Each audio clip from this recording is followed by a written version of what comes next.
The object of Taxi Chronicles is to allow real riders with real stories share their experience and enhance your life. So sit back and enjoy the journey. Morning. Yes, we're back with another episode, another rider. Today we have a guy in the car. His name's Chet's son. I hope I'm saying it right. And he's a barber. And even though he's of Cypriot descent, or is that right to say? Yeah, Cypriot yeah, descent. Northern Cyprus. Northern Cyprus, which is a lovely part of the world. I've been there myself. He's lives in England and he's a barber, and he's going to tell us about his life's journey. He's also into sports, so the conversation could go anywhere. So nice to have you here today. Thank you for having me, man. Mm-hmm. So why barbering? Why barbering? Do you know what? I was meant to be going uni. I was gonna, after I finished my GCSEs and my A levels and whatnot, I was supposed to go to uni, get a degree in business or whatever. And then, I just decided not to study anymore. Like, it just wasn't for me. I realized going to uni, I would have set myself to fail. I was quite lazy in school anyway, but I don't know how I passed my, GCSEs and whatnot. But yeah, and then I just decided barbering, it was a job where you could pretty much wear what you like, you're with the boys, you have, chats all day long, you can have banter, and you can make great money out of it. And back at the time, there weren't many shops like there used to be, so, the ideal was to eventually open up a shop and, make great money. So yeah, that's my journey to it. You say the ideal, why has things changed? Do you know what's changed, to be fair, man? Like, a lot of people from other countries have opened up shops in every single corner. Like, I'm talking every corner. You can go down the high street, you would see about 5-6 barber shops on the same road. And, everyone offers something different. Someone's cheaper than the other. The others have more services involved and whatnot. And, the workload of it has just dropped, really. Do you know what I mean? So, it's changing that sort of way. It's more about being like a famous barber nowadays. So on social media? Yeah, on social media. Do you do that? Do you film yourself doing it? Do you know what? I tried to do it, but if I'm honest with you, it's like a second job. You have to take the right photos, the right angles, making sure everything's perfect, and editing and whatnot. If I'm honest with you, I was into it at first, but now I don't think I could, do it. Were you getting a lot of subscriptions? To be fair, I was doing all right. I used to get a lot of followers, actually. I was getting a lot of messages of people saying that's a nice car, it looks really good, or how'd you do this, how'd you do that. Start doing videos just for people to see what you're doing, have a bit more of an understanding. So it wasn't too bad. Some might say it would have been a good idea to follow that up, because eventually there's going to be a breaking point. A breaking point is where you can charge more for your hair, for a trim, or cut, however you put it, and then you get your sponsorships. Yeah, I mean, you know what I mean? And yeah. Then you start your own brand line of whatever. Yeah. There are a lot of barbers. Like, one barber I follow the most, Slider Cuts. Actually, he worked at DNL Barbers in Horns Road, and he's an Afro-Caribbean barber, and he's probably the best right now. When I mean the best, I actually mean the best at his game. And he's built such a big brand, right?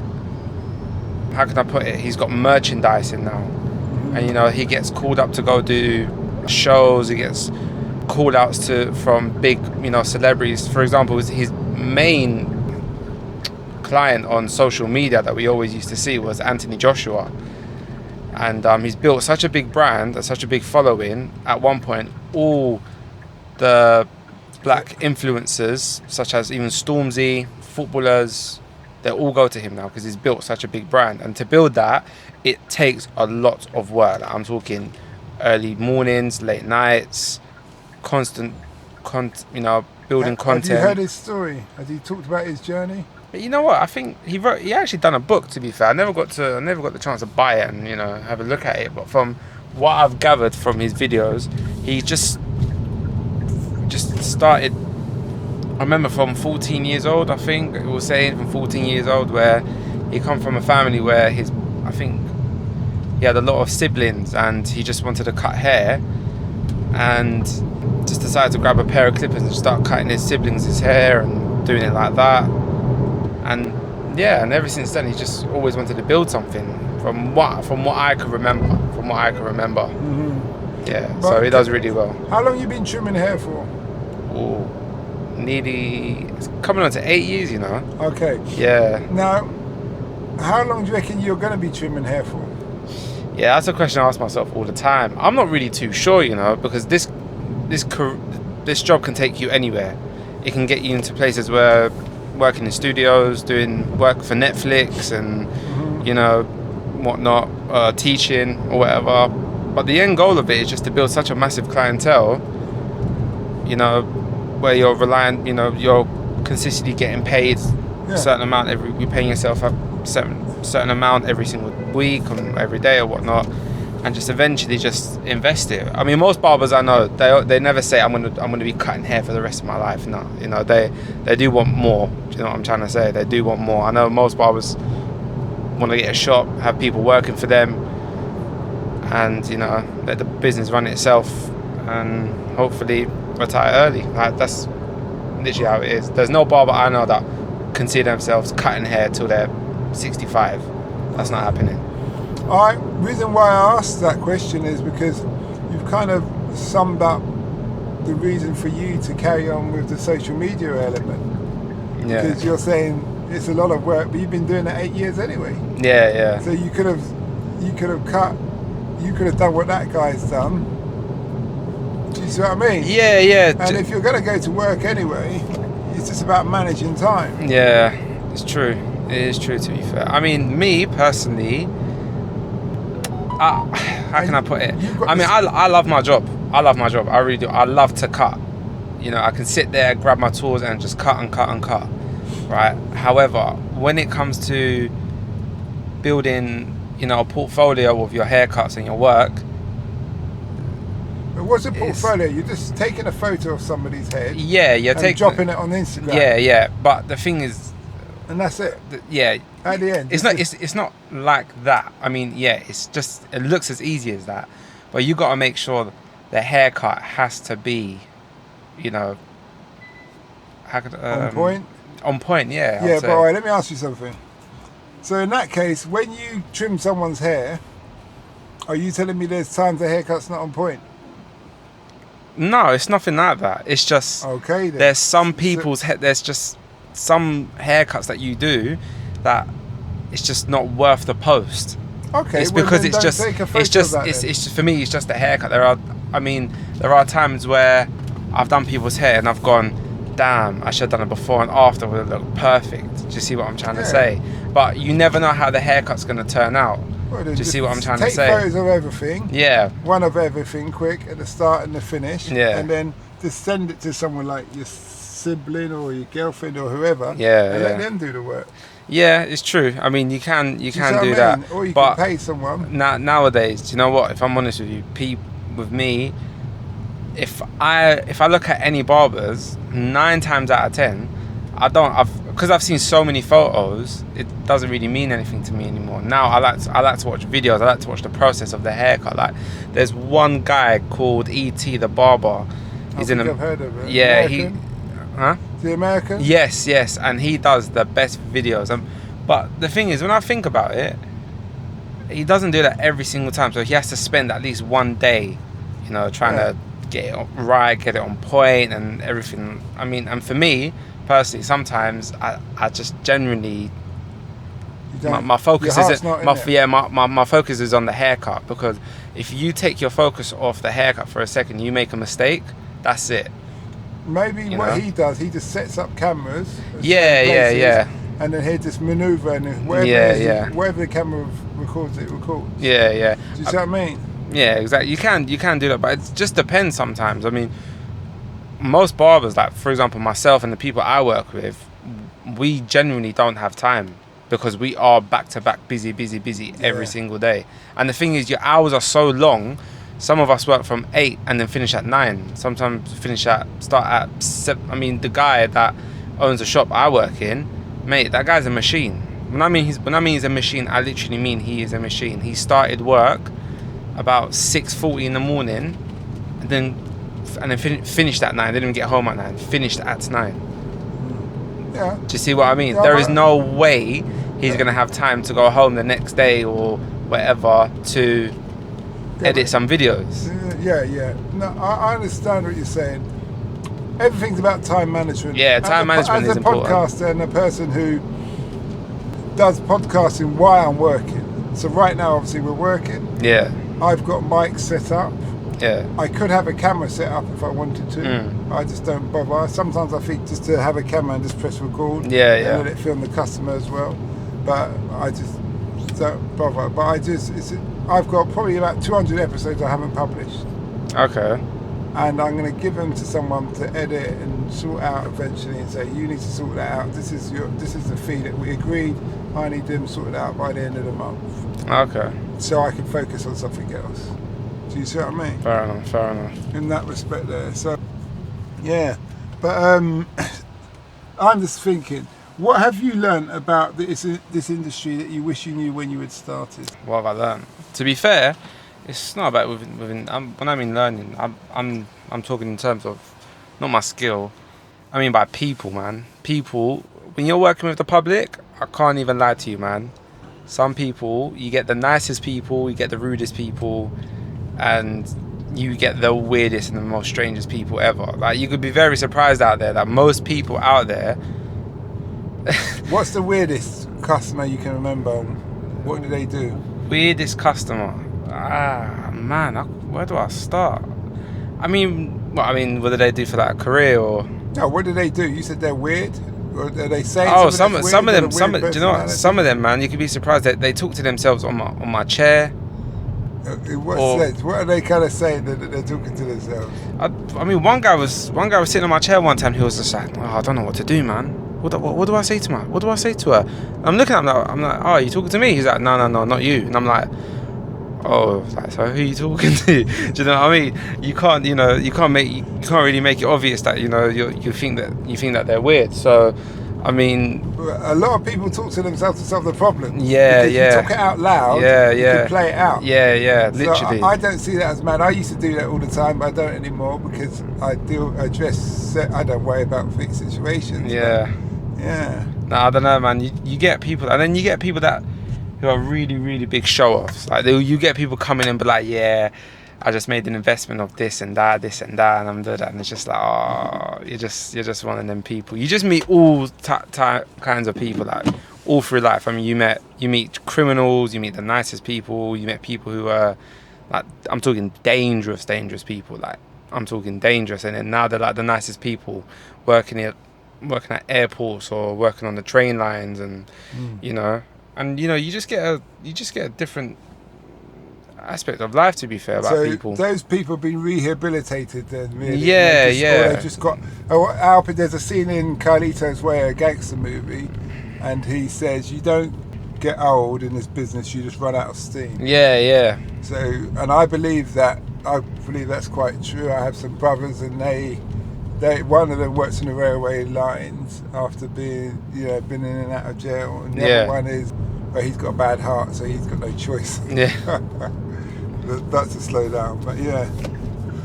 Yeah, it happens, man. You get all through walks of life, man. I've met multi-millionaires. I've met billionaires even, actually. How do you know they're that wealthy? Were they telling you? Well, they will never sit there and tell me what they do, but I'll build a relationship with them in terms of talking about anything, because most of my subjects, all I talk about is football, women. Yeah, so I've got certain subjects I just stick to because it's just quite common in just how you build a relationship, and nights out and memories and holidays. And one guy, I was just like, oh, so just like, what do you do? Like, what do you do? He turned around and goes, I own just businesses. And I've gone, oh, what sort of business? He doesn't want to say. And he was just merchandising for the film industry. And I've gone, wow. And I said, really? And he's gone, yeah. I was like, so what film would I know? It was like Harry Potter, James Bond, Star Wars, and I'm just like, oh. And I searched up his name after, because he told me his name. Like, I got his full name, and I searched him up. This guy's a billionaire. Like, I'm talking actual billionaire, and he was sitting in my chair, and I was just like, wow. And he was just like, that's crazy. But when you look at him, he was not dressed amazing. He didn't have a watch on, or he didn't have designer clothes on. He was literally just a normal guy. But that's the thing, when the super rich, they don't just flashy. Yeah, look at Elon yeah. Musk, look at Steve Jobs when he was alive. Yeah, Bill yeah. Gates, they just dress Yeah. The Warren people that Buffett. flash the most, I'll be honest with you, the people that flash the most are the ones who actually don't have as much money as they look like they have. They have money, don't get me wrong, they've probably got a bit of money, but they don't have as much as you also think. they have no class. Yeah, definitely have no class. You have no class. Because Have if no you're class. wearing all these brand names that are just out there ugly. It's Yeah. Please. Yeah. Yeah. You get a lot of them. I mean, the ones. I mean, you know the difference between drug dealers, like all the shotters that come into the shop, and all the real businessmen. You see the difference. You see the attitude. You see their mentality, and you see what they talk about. And it's just like, okay, yeah, so you're a shotter then. So, do you know what I'm trying to say? Yeah, they're the hype man. They're going to talk about all the what this. Yeah, crime yeah, and that yeah, crime, yeah. They- talking it loud. yeah, Don't yeah. know even who's in the room. Yeah, literally. I mean, there's been times where I remember there was when I was working at one shop in Essex. There was a police officer sitting just literally right there, but he wasn't on duty.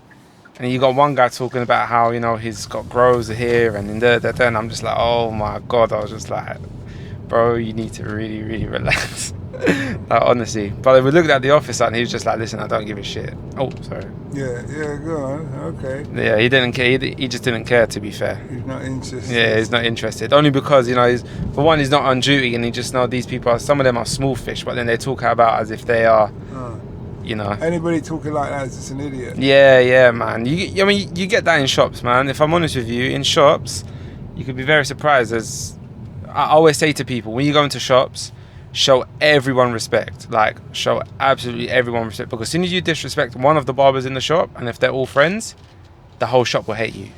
But that's a good point. So barbers normally always get on then in the shop. Yeah, I mean, most of the time, I mean, where I work, I've worked at a few places, to be fair. I mean, the people I work with right now are probably the best people I've ever worked with. Mm-hmm. But then I can't say that, because where I was working somewhere else one time, we all got along as well. We all get along. Then why'd you move on then? Do you know what? I was working in one shop, actually, in Ilford. And, mate, if I'm honest with you, man, that place, I can't even explain it to you. The customers, the area were horrible people, man. Yeah, what? Like, they're just horrible people. They're just dirty, rude. I was shocked when I went to Ilford. I went to Ilford to eat out one time. Yeah. And I was just like, when I was parking the car, I thought I was in one of those kind of really poor cities up north. Yeah. And It's there's disgusting. lots of drug addicts everywhere. Yeah, literally, man. Everything, there's the old parking meters. It was just, everything was just run down. But then Yeah. I would argue with parts of Essex, there's a lot of part of Canning Town, a lot of the IG postcodes. Yeah. Really, it's not even worth Yeah, talking the about. IG postcode is horrible, to be fair. Yeah. It is. A majority of it is. But yeah, that's what I was working in Ilford, and I never forget this is what really tipped me over the edge. This what really tipped me over the edge. I was cutting someone's hair, my workmate was, and so was my boss at the time. And this guy walked into the shop, and he's hooded up, and I've just looked behind me, and he's looked at one of the customers on the chair, and he's gone, "Oh, are you this person?" And as he's done that, he's pulled out a machete. Mm-hmm. And then he's gone to stab him, but as he's gone to stab him, he's like forced himself to the left, and it's got my workmate's t-shirt. So the knife went through the t-shirt, but I just missed my friend, and he pulled it out, and then that customer ran to the back of the shop quickly, locked himself in the toilet, and his crew ran off at the same time. And then this guy with the knife has come and is like swinging the knife at all of us, saying like, "Are you lot with him? Are you lot with him? Are you lot his boy?" Da, da, da. And I've looked at him. I was like, I don't even know who he is. And then we've all literally, there was about 10 guys in the shop, man. We've all just run out quickly, and then he's come out and he's got like this pole, and then he's like smashing up the guy's car. And after that, man, I was like, you know what? I was like, I don't really need to be here, man. The customers here are horrible. The people here are just disgusting. I'm gone. Listen, we just work here.